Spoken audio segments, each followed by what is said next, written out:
Hi, welcome to the Arbor Gate. I'm Beverly Welch here in Tomball with our dear friend Ann Wheeler of Loghouse Herbs.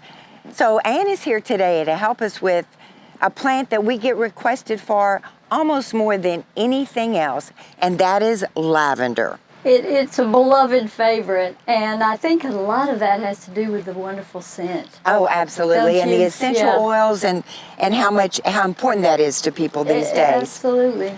So here on the Gulf Coast, we do have specific varieties that will endure our climate better than others. Exactly. So which ones do you recommend? Oh, okay. These are the 5 that are my favorites for this climate. Okay. For our soil, our humidity, our heat, and so forth. Okay. So they're not all the lavenders in the world. Right. And there's some that are not represented here.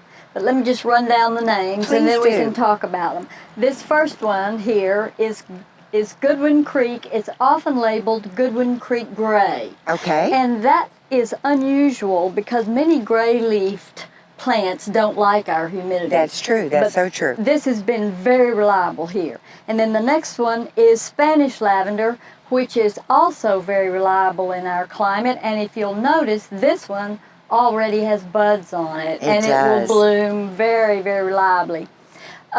Sweet lavender is another favorite. There are some commonalities between all of these, but sweet lavender you can always identify by the very smooth edges of the leaves. Okay. And then an old favorite is French lavender. This is Lavandula, and it is very, very fragrant, Beverly, and it blooms well. It will survive our summers. It's just not as happy as some of the others. Okay. But it's worth having in a pot somewhere. And also Goodwin Creek is this is a smaller example of the more mature one, which is obviously becoming more of the gray colors as the leaves mature. As the leaves mature. Yes. Okay, perfect. So those 5 have a great deal of ability to survive. So here in the Gulf Coast, we can plant them in ground. Yes. And what are your recommendations as far as site location, soil preparation, and mulch? Okay. First of all, let me start out by saying don't expect your lavenders to live more than 2 to maybe 3 years. I'm so glad you said that. We just often expect them to become a standard shrub in our garden and to live forever. And it's best not to expect that. It's not going to happen. Perfect. Okay, so we get a sunny location. We get a sunny location. We get really well draining soil. Yes. Top of the list, well draining. And put it someplace where you can water it by hand rather than where a lawn sprinkler is going to hit it. This plant, no matter which one you choose, doesn't like overhead watering. Correct. If you have it nearby, you can hold your watering can or your sprinkler close to the soil. Okay.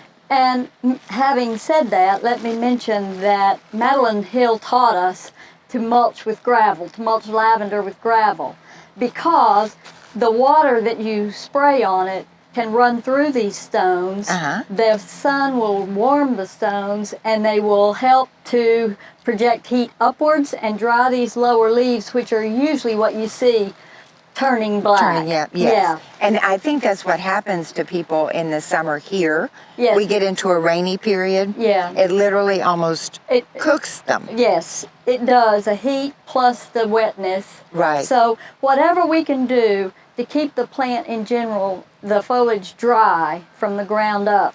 And this is shale, expanded shale, is it? Yes. You can also use pebbles, pea gravel, and you can even use that little tiny limestone. Oh, nice. Crunchy. Nice. So good look. You can make.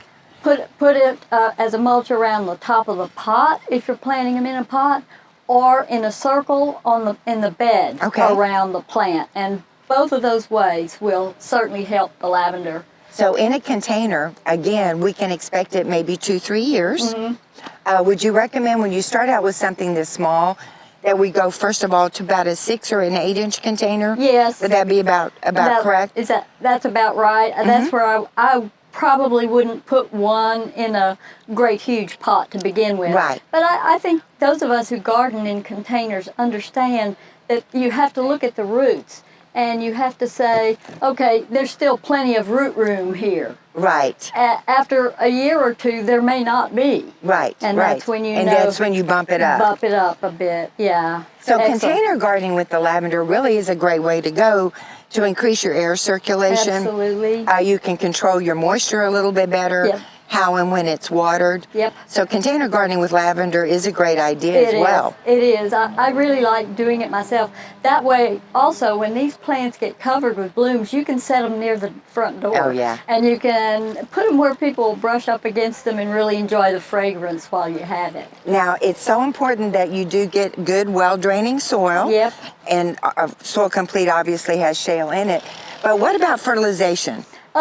Lavender doesn't need to be fertilized often. In fact, too much fertilizing causes a lot of rank growth to happen, which is prone to in our climate anyway. Okay. So I really only fertilize mine maybe once or twice a year. So using something like the Arbor Gate bin that's a slow Very release slow, organic yeah. is the way to go. I plant with that mixed into my soil. Perfect. To begin with. So it's a half a year before I feel like I need to fertilize again. So really, these are very low maintenance plants. Mm-hmm. The key to success is location, location, location. Yes, it is. And drainage, drainage, drainage, and watering, watering, watering. Okay. Very, very low maintenance. I think it's a plant that you need to cast your shadow on quite often. All right. And remember that this plant is unusual in the fact that it only blooms where on what we call new wood. New wood. Where the stems have been sheared back and new stems have grown. And that job needs to happen in the winter, in the cold months, before you see any new growth starting. This is a perfect example of one that needs pruning back, and I'm going to say about to here, about a third of that upright growth can go, a little bit less on these, and prune for looks also. So you're going to make it, you're going to increase the amount of new wood by pruning, and then you're just going to make it a full, lush plant. Much fuller, and all of it will be more accessible to the sun when it's pruned back like this. And then you can take that inside. Yes, indeed. And if you were in Great Britain during the winter months, you'd see everybody's lavenders cut off and looking just like this. Perfect. Well, thank you so much, Ann. Let's go plant some lavender. Let's do. It's too late.